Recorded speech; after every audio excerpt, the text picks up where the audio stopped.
Hello, this is Joe Pryor, the virtual real estate team in Oklahoma City, and I've done this video before. It's been quite a while, but it kind of goes to how old is too old to buy an investment home. Now, again, I've got investors in their 80s. All right, now that's highly unusual. I just want you to know that. Most of the investors I'm dealing with are younger people at this moment, normally in their 30s, building their families, building their careers. Maybe they're in the technology industry and they're wanting to kind of do a startup on their own and they want that guaranteed income. But that's a normal investor at this point. However, people are starting to invest at an older and older age. And there's a couple of reasons for that. You know, first of all, things are very volatile right now. I'm an investor also in the stock market. And I can tell you, I'm not a day trader, but I can't look anymore. One day it's up, next day it's down. I'll see a prediction that the market's going to be up, it's down. The market's supposed to be down, it's up.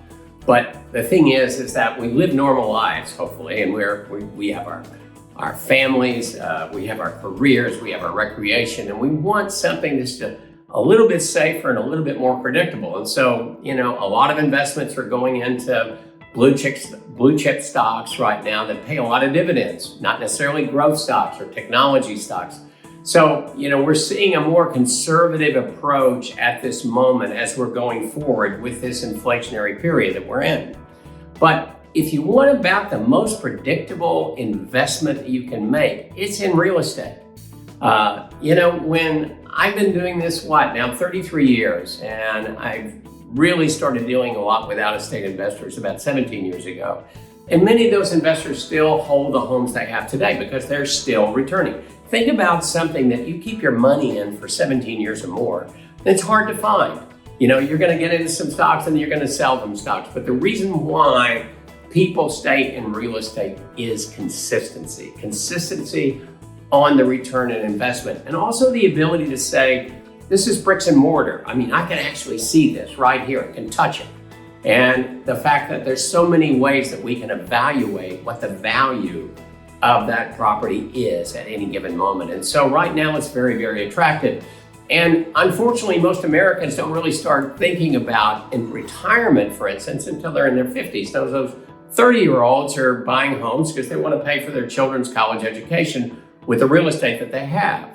But if you're 50 years old and you're going, man, I want to work for the next 20 years. What am I going to do when I retire? This is where you really need to start thinking about real estate. Now, I'm not telling you to go in whole hog or go crazy, but if you're in your 50s or 60s, you probably saved a bit of money. And you want to look at something where you say, hey, I get this return on investment. I get something that's tax deferred for the rest of my life. In other words, I'm going to have to the IRS a greater loss, even though I'm making money on it because of the advantages of real estate. So it's never too late in that particular respect. So if in your 50s or 60s or even 70s, and I'm still buying real estate at this point, this is something that we need to talk about, something that we can create a program for. Maybe you're not like that 30-year-old that's going to, you know, both people work and you're going to buy 20 homes. It may be that you buy one or you buy three or you buy five. But it's something I think that right now in this volatile age, having consistency, having something that gives you this steady return, very predictable, and everybody's got to live somewhere, this is something that you really ought to think about, even if you're not that 30-year-old.